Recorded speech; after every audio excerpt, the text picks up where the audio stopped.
All right, fans, welcome back to Chaos Corner and the Chaos Watch Along here from the headquarters.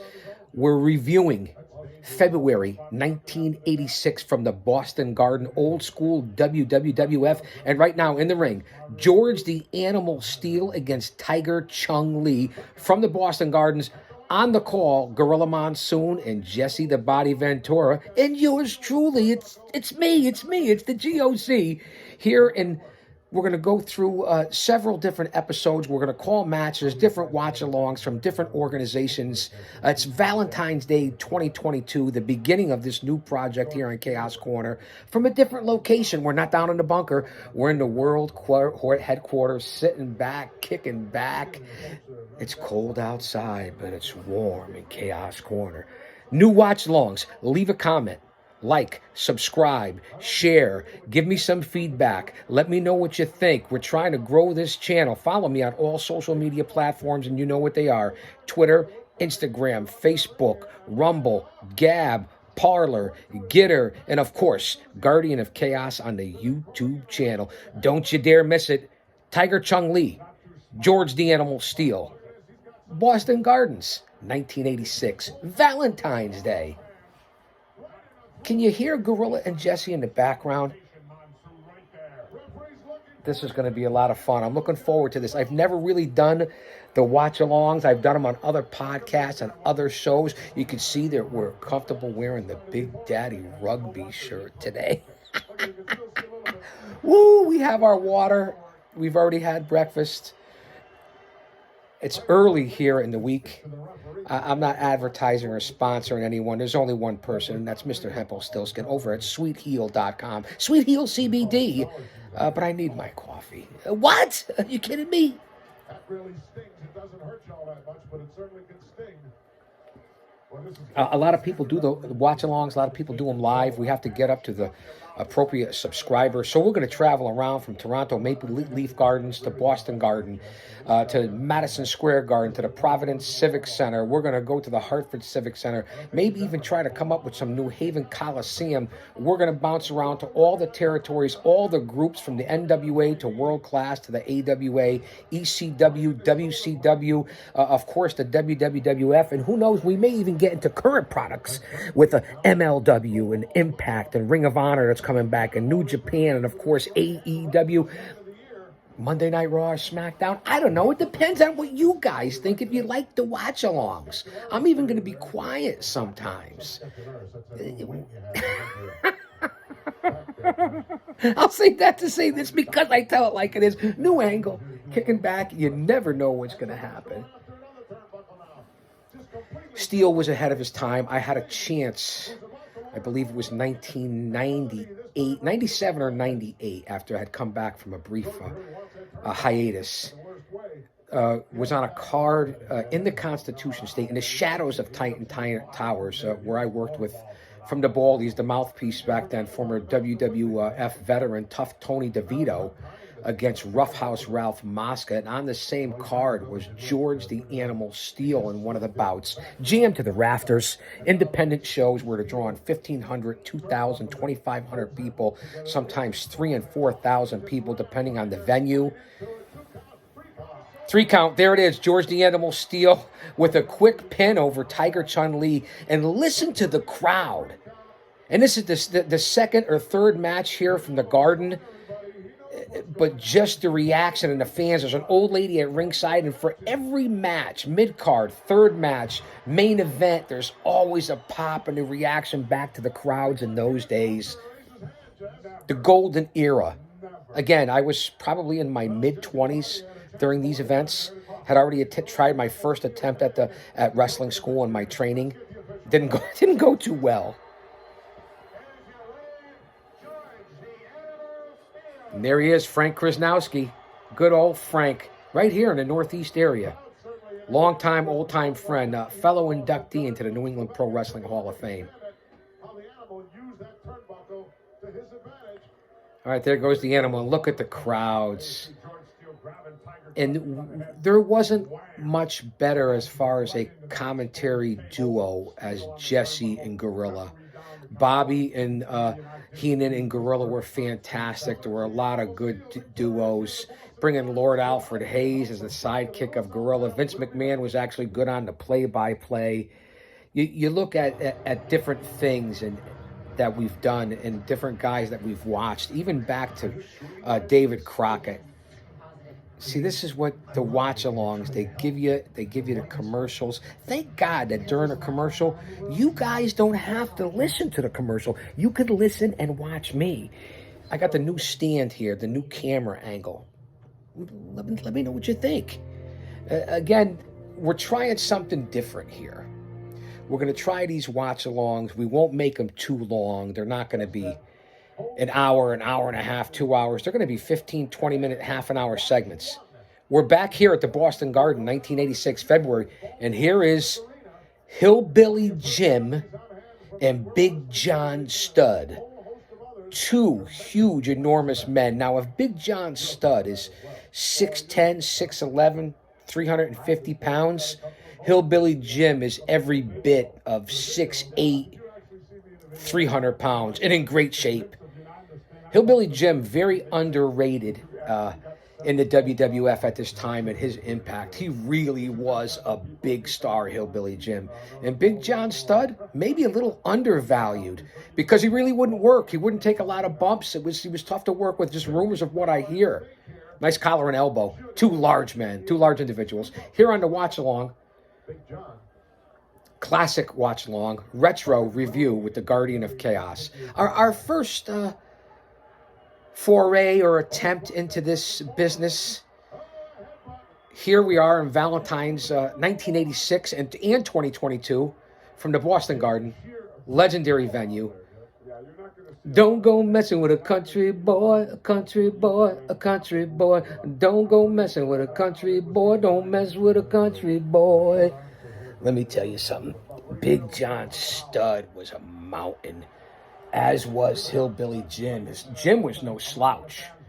And if you remember correctly, Big John Studd, he's been in many movies, but he played a great part. And there was an unbelievable scene in the Marlboro Man. What was it?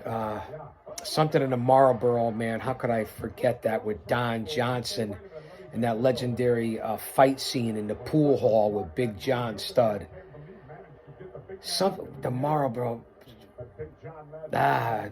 Mickey Rourke, Don Johnson, something in the Marlboro Man, but it'll come. My mind's like a lazy Susan. It'll come back around. I was confused as a baby at Hooters, but this is what you get on the watch along. This is what you get on Chaos Corner. This is what it's come to. It was a good movie. I've seen it a bunch of times. It's just having a brain freeze. Hey, listen, I'm the old man brand. I'm in the over 50 demographic. Look at that. Hillbilly Jim with a cartwheel in the ring for a guy his size. And the story they tell, okay, they go back and forth. The crowd reacts. Forearm blows that mean something. Arm ringers that mean something. Moves and holds where these guys were big, huge, and in great shape, just like the athletes of today. And they could take punishment. But in today's day, how many false finishes, how many huge maneuvers and finishers do you take from your opponent before you're finally pinned? That's what I don't like about the business. Don't get me wrong. It's a business I love and appreciate.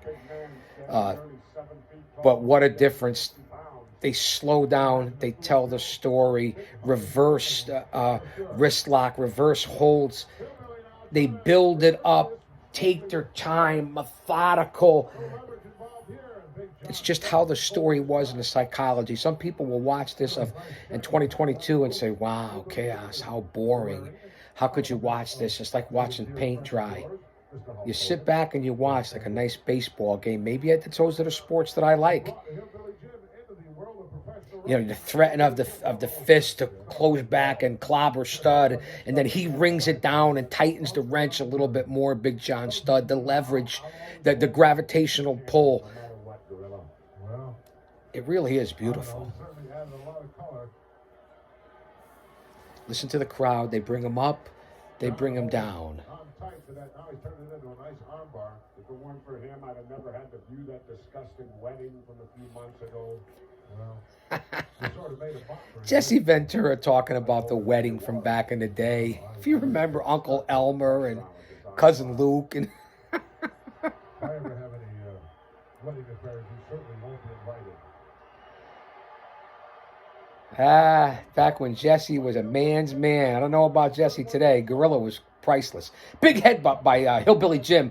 Forearm smashes. And they're in the corner here at the Boston Garden. And again, Stud with a forearm blow across the chest. And it crushes somebody like Big Jim, who's a beast in himself. I'm very comfortable. Look at this. I couldn't be more comfortable. And here it is. Stud picks up Hillbilly Jim as if he's a 220-pounder, smashes him down into the canvas. This was in the middle of the big body slam challenge of Big John Studd of back in the day, and just all the grapplers that were larger than life. Bundy, Andre, Studd, Hillbilly Jim. I mean, the list goes on and on of grapplers that were huge. One-man gang. Do I need to go on with the wrestlers that were just larger than life? Back into the corner, Big John Studd and Hillbilly Jim. Again, methodical moves, big shoulder blocks. We're here in a watch-along. Valentine's Day. February 1986 from the Boston Garden. Go back and check it out on the Peacock, the network, whatever you want to call it. And I couldn't be any more comfortable. And this is not even kicked all the way back. If I was to kick this all the way back, I got the old-time gear on. Yeah, this is like a 4 or 5X. I'm only a double X now. So if it looks, you get it, right? What do you think of the setup? I like it here in Chaos Corner, the new part of Chaos Corner. We'll be back down in the bunker. We have 3 levels here at Chaos Corner. So we have the office, we have the bunker, and we have the actual corner. And this is where I think we'll do these watch-alongs. And again, we're going to keep them anywhere between 15 minutes to a half an hour segments. We'll cover a match, 2 matches, 3 matches at a time, do the watch-along, and I'll constantly talk in between. And we're going to try this, see if we can get the algorithm. Big elbow by Hillbilly Jim, and then a big knee to the midsection by John Studd. Studd even using the ropes, going up to the second rope. Now he looks like he's 15 feet tall.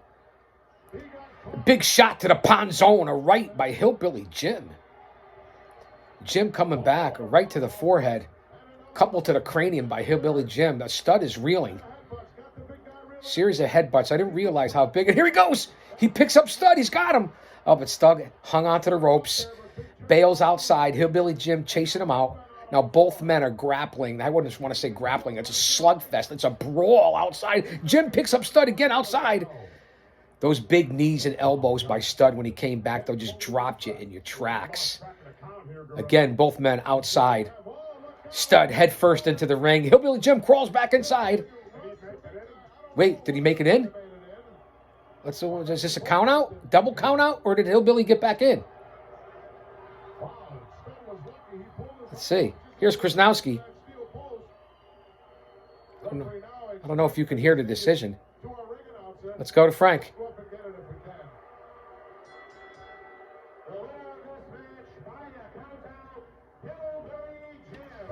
There it is, by a count out. Hillbilly Jim over Big John Studd at the Garden. Boston Gardens. Is Hillbilly going to say something? He's got the mic.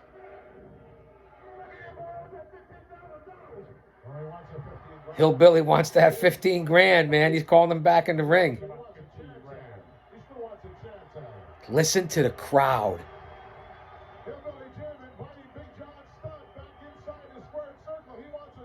Wow, they're showing the crowd, jammed to capacity, everybody on their feet.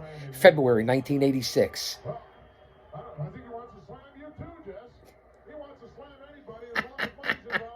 Thanks for being here on Chaos Corner for the watch along from Boston Garden. Don't you dare miss it. We're coming back in more segments. Let's see what Gorilla and Jesse are doing here. A semi-truckload of pig's feet? We'll be right back. Don't you dare miss it.